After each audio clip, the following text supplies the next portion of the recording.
ఏడేడు జన్మాల బంధాలతో ఈనాడు నీ ఏడు పండించనా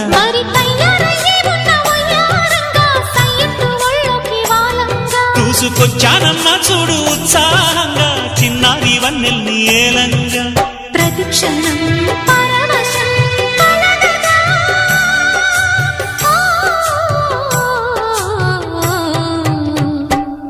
మనసా పలకవే మధుమాసపు కోయిలవై చెలివే తెలుపవే చిగురాశల గీతికవై